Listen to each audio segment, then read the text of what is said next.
Hello and welcome to Math 251 Online Calculus here at Cañada College. My name is Lapuz. In this video, we will take an overview of Chapter 3. In this chapter, we will derive some formulas using our derivative definition to establish some shortcuts in finding derivatives. In the first section, we will find the derivative of a constant is 0, and we will also find a power rule that the derivative of x to the n is equal to n times x to the n minus 1. We will also establish that the derivative of a constant times a function is a constant times the derivative of the function, and the derivative of the sum or difference is equal to the sum or difference of the derivatives. With these at hand, we should be able to take the derivative of any polynomial quite easily. After that, we will take a look at exponential functions. As we run the exponential function through the derivative formula, we will find a limit that is actually equal to the natural log of whatever the base is.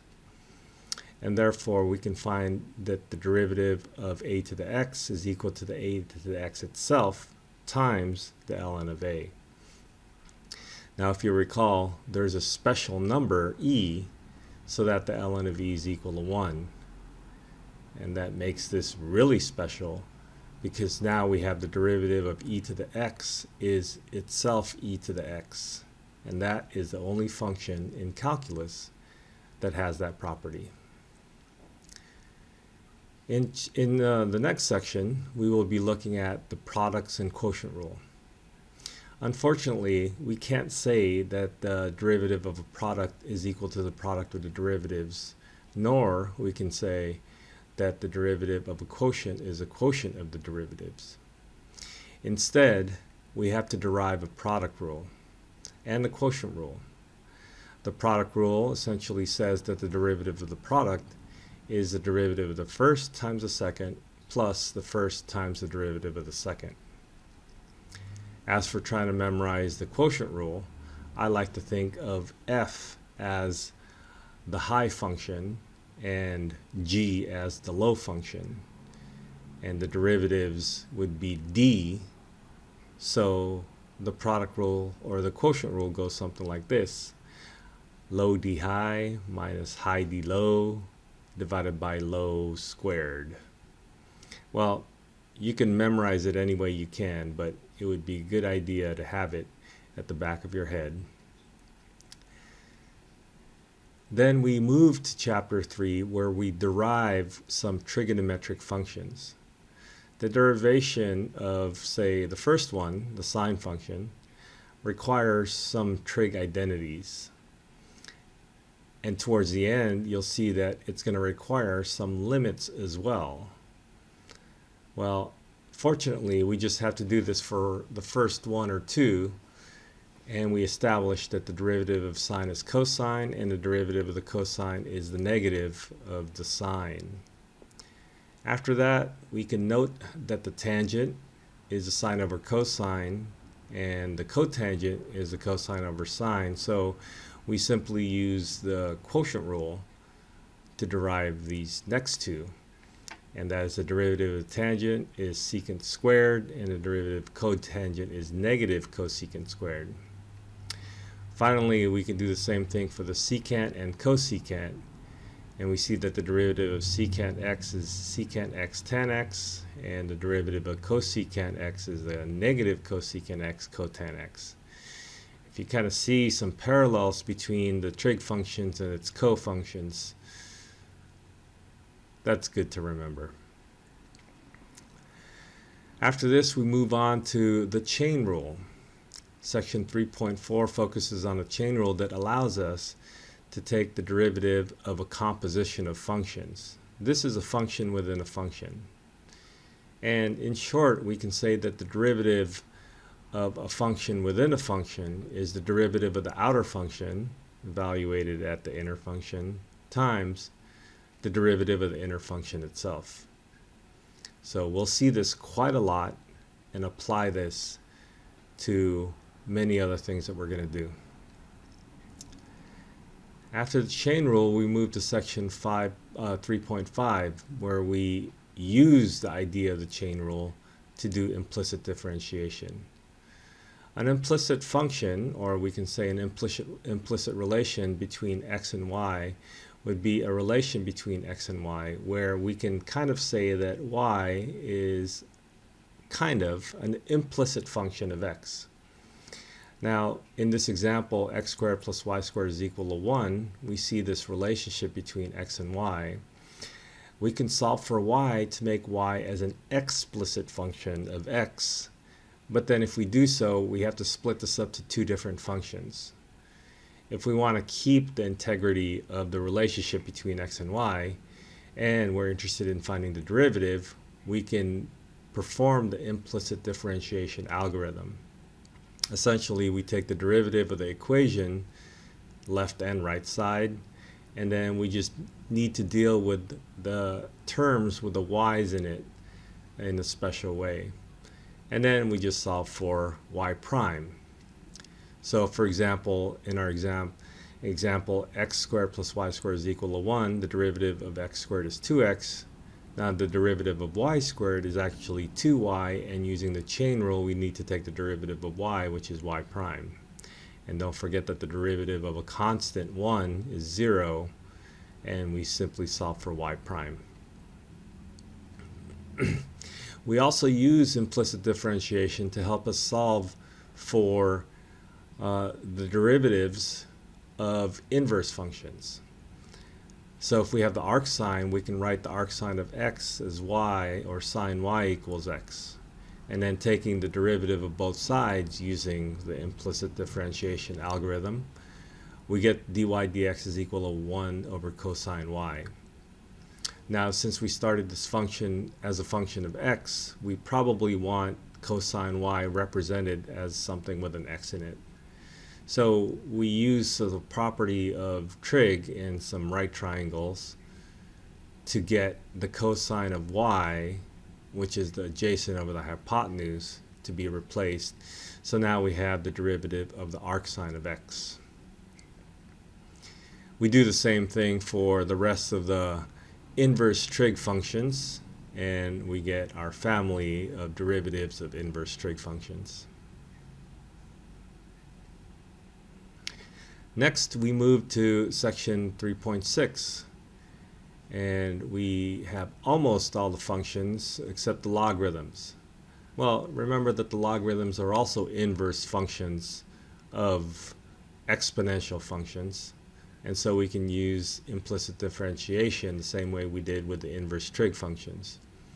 And then from here we get the derivative of the log base a of x is equal to 1 over x ln a, and that special e, where the ln of e is equal to 1, the derivative of the ln of x is 1 over x.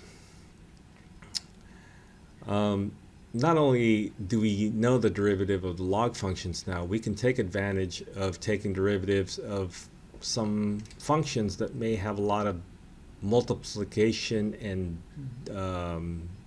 division. So remember that multiplication and division in terms of taking derivatives would require something like the product rule and the quotient rule. So if we take advantage of some properties of logarithms, like the sum or the product, the ln of a product is the sum of the ln of each of those factors, and the ln of a quotient is the difference of those, the ln of those factors, then we can imagine taking the ln of both sides of this complicated looking quotient slash product rules, and now we're just adding, taking the derivative of a sum and difference, as you remember, was quite easy. But now we just have to remember that in implicit differentiation we're actually solving for y prime. And remember that y in the original problem is that big messy function, so we can just get our y prime equal to the original function times the derivative of those ln functions that we saw. Now, logarithmic differentiation isn't just to simplify our complicated functions. We actually have another family of functions that we might not know how to take the derivative of.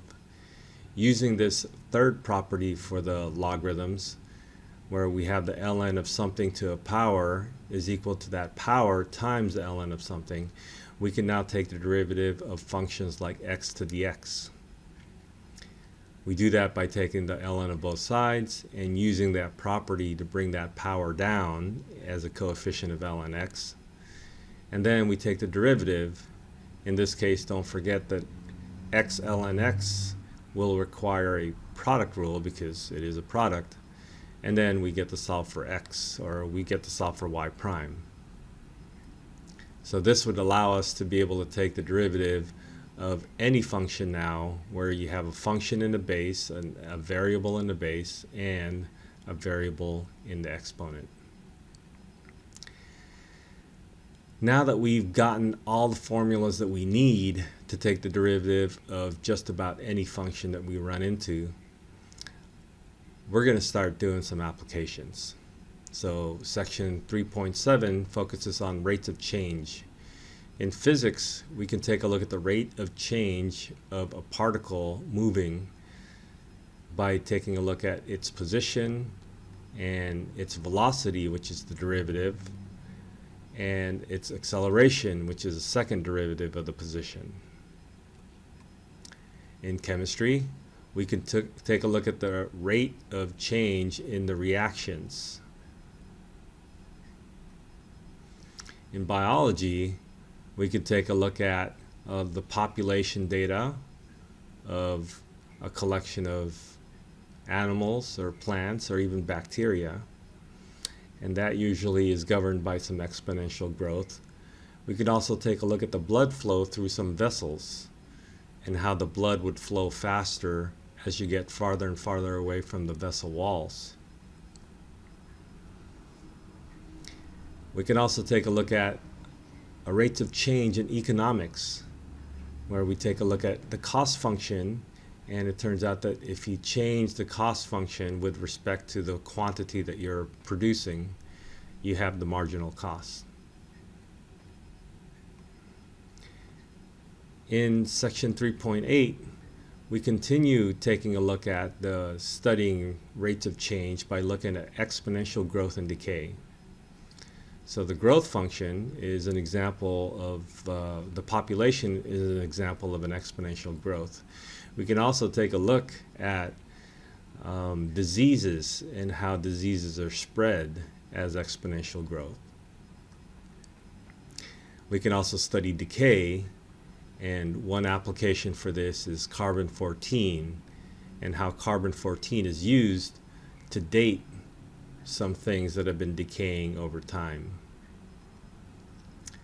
We also have Newton's law. Newton's law of cooling says that if you take something that's hot out of, say, an oven, or in this case a cup of tea, and then you let it sit for a little while, then your tea, which would be of high temperature, would start cooling down. Well, it kind of makes sense that it wouldn't get cooler than its surrounding temperature, and so that's what Newton's law of cooling says. And another application in economics, we can take a look at compound interest. A continuous growth or continuously compounded growth will be related to the exponential function.